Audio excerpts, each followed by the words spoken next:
Apa kabar sahabatku semuanya? Assalamualaikum warahmatullahi wabarakatuh. Selamat datang di channel Esa Santuy, teman-teman YouTuber pemula dimanapun berada. Kali ini kita akan membahas yaitu solusi-solusi penyelesaian sengketa hak cipta. Nah, apakah sebahaya itu klaim hak cipta pada pengaruh di sebuah konten? Nah, kita akan jelaskan dulu.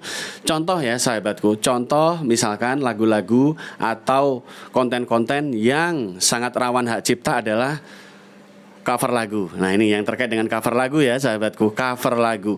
Kemudian yang kedua cover musik. Contoh cover gitar, cover drum, ya, cover musik yang sudah ada dan memiliki publisher yang sudah terkenal, ini rawan sekali terkena klaim hak cipta. Terus kemudian gambar, pengambilan gambar, misalkan potongan-potongan video yang kita ambil dari aplikasi-aplikasi atau dari tempat-tempat yang menggratiskan video-video tersebut atau penggalan-penggalan video untuk kita ambil. Contoh di YouTube nih ada misalkan video no copyright. Nah, ini belum tentu benar-benar aman sahabatku. Apalagi kalau konten tersebut akhirnya nanti meledak banyak penonton, biasanya tentang hak cipta bisa disengketakan oleh pemilik hak cipta pertama atau yang memegang hak publishernya atau pengupload pertama kalinya. Nah, ini biasanya akan terjadi di kemudian hari. Nah, bagaimana konten-konten lagu yang bisa aman? Tentu saja 100% aman tidak ada jaminan sahabatku. Klaim hak cipta nggak akan ada jaminan 100% mengcover lagu ini pasti aman, mengcover lagu ini pasti aman. Ini nggak ada jaminan. Harus berdasarkan pengalaman masing-masing. Jadi nggak bisa satu lagu dengan lagu lainnya disamaratakan, karena ketatnya peraturan setiap publisher itu berbeda-beda. Ada yang cuma ngambil intro saja sudah kena, baru intro musiknya aja udah kena klaim hak cipta. Ada ya publisher yang begitu detail sekali dalam melindungi karya ciptanya agar tidak dibajak. Nah, ini contoh pengambilan lagu atau sebuah lirik lagu yang kemungkinan besar tidak terkena klaim hak cipta. Hanya sepenggal kalimat atau 2 kalimat saja. Contoh ya sahabatku, di konten ini juga saya kasih contoh. Pindho samudra pasang kang tanpa wangenan, tresnaku mring sliramu sayang. Cahyaning bulan kang sumunar apyoring tawang, yakti sliramu kang dadi lamunan. Ini hanya sepenggal pendek, sebuah refrain dari lagu campursari berjudul Lamunan. Judulnya Lamunan ya, campursari. Nah, ini kemungkinan besar tidak akan terkena klaim hak cipta karena saya tidak memasukkan 40% unsur lagu atau unsur musik dan intronya ke dalam video ini. Ini masih aman. Ya, dalam live streaming pun penggalan ini masih aman, sejumlah kalimat ini ya. Tapi kalau lebih dari ini kemungkinan sudah tidak aman, bisa dolar kuning dalam live streaming pun ya. Jadi buat teman-teman yang melakukan live streaming atau membuat konten selain live streaming, sekiranya melibatkan lagu-lagu orang lain, ini tidak ada jaminan 100% aman sahabat-sahabatku. Kalau musik-musik tertentu bagaimana? Misalkan sebuah suara musik yang sudah sering didengar atau sering dimainkan, bisakah kena klaim hak cipta? Kalau kita ambil beberapa detik saja kemungkinan masih aman. Contoh ya sahabatku, contoh.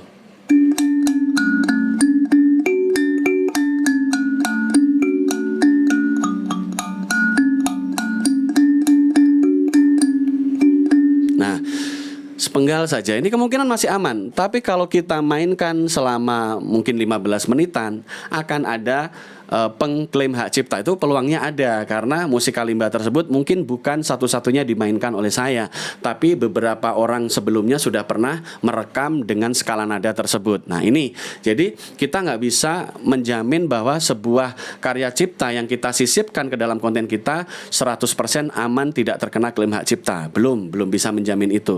Namun selama teman-teman berusaha menghindari karya-karya yang sudah memiliki hak cipta, kemudian lebih banyak mengupload video-video original buatan teman-teman sendiri, ini akan lebih safe ya, akan lebih aman. Kadarnya bisa 99% aman ya, terutama konten-konten yang orisinil atau original yang teman-teman bikin.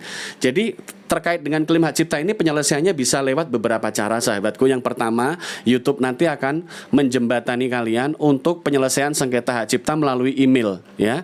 Pemberitahunya melalui email. Ada juga konten yang terkena klaim hak cipta tapi tidak mempengaruhi performa atau tidak mempengaruhi channel, tidak kena take down. Ya, ini aman, masih relatif aman. Terus yang ketiga, jenis teguran. Kalau sudah dapat teguran pelanggaran hak cipta ini biasanya pilihannya dua. Kalau tidak dihapus sepihak oleh pihak YouTube, ya mungkin teman-teman akan dapat dolar merah dan ini efeknya akan mengganggu rekomendasi teman-teman. Terlalu sering kena teguran, maka yang terjadi adalah rekomendasi kita semakin terbatas dan dibatasi sahabat-sahabatku. Untuk itu mulai dari sekarang yuk kita hati-hati upload video agar tidak terkena teguran pelanggaran hak cipta maupun teguran pedoman komunitas. Pelanggaran pedoman komunitas ini lebih dalam lagi. Biasanya terkait dengan sanksi ya. Kadang-kadang 60 hari bahkan lebih dari itu kita tidak bisa mendapatkan rekomendasi yang cukup banyak ya. Artinya rekomendasi dipersempit selama proses masa hukuman-hukuman tersebut. Nah, sebelum itu terjadi kita hindari ya mengupload video-video yang memiliki hak cipta. Kemudian pertanyaan yang sering terjadi, "Bang, kita ambil video dari YouTube orang lain untuk alur film gimana cuplikan-cuplikan video?" Kan ada tulisannya video no copyright, free copyright. Ini aman atau tidak, Bang? Nah, buat teman-teman yang sering mengambil cuplikan-cuplikan video, tidak ada jaminan bahwa itu akan aman terus. Terutama pada saat video teman-teman nantinya viral. Bisa viral, meledak, yang nonton lebih dari 25.000 orang. Ini biasanya baru terjadi klaim hak cipta belakangan.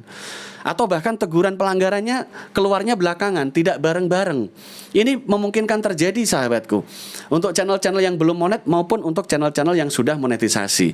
Maka dari itu kalau teman-teman memang ingin rekam layar atau mengambil cuplikan dari adegan-adegan sebuah film untuk dipotong-potong kemudian kalian upload ulang sebagai sebuah cerita alur film, sebuah konten alur film, maka yang paling tepat adalah bumbui dengan editing-editing yang lebih kompleks lagi. Misalkan pencahayaannya atau filternya menggunakan filter-filter warna tertentu. Ini memungkinkan untuk tidak segera terdeteksi, agak memperlama proses pendeteksian dari AI yang dimiliki oleh YouTube itu sendiri. Karena kalau sudah terbaca, terdetek oleh AI, artificial intelligence yang dimiliki oleh YouTube, maka nggak lama biasanya kena teguran nih, biasanya karya-karya seperti itu karena bisa terbaca sebagai re-upload atau konten berulang. Ini yang sama-sama tidak kita inginkan. Apalagi channel monetisasi ya teman-temanku. Kalau sudah kena pelanggaran terkait dengan re-upload ini biasanya ya memang dolar merah atau bahkan yang lebih parah kena teguran. Nah, maka di YouTube ini perlu kita ekstra waspada terhadap teguran, karena kalau terjadi 3 kali teguran lebih dari 3 kali berikutnya maka channel kita bisa bermasalah, mungkin di take down atau dihapus sepihak oleh pihak YouTube. Nah, untuk menghindari hal-hal seperti itu tidak ada salahnya ya sahabat-sahabat semua mulai dari sekarang membiasakan diri untuk mengupload video-video yang orisinil saja, yang original buatan kita ya, tidak mengambil dari video ini, channel itu kita potong. Memang awalnya bisa saja aman, tapi kalau video hasil potongan gambar, hasil potongan video tadi lama-lama viral, ini juga akhirnya bisa terkena teguran, mungkin bahkan bisa dikenakan sanksi ya sahabatku, sanksi mungkin selain dolar merah, dan itu menghambat perkembangan channel. Mudah-mudahan bermanfaat ya teman-temanku semuanya. Wabillahi taufik wal hidayah. Wassalamualaikum warahmatullahi wabarakatuh. Tetap semangat berkarya.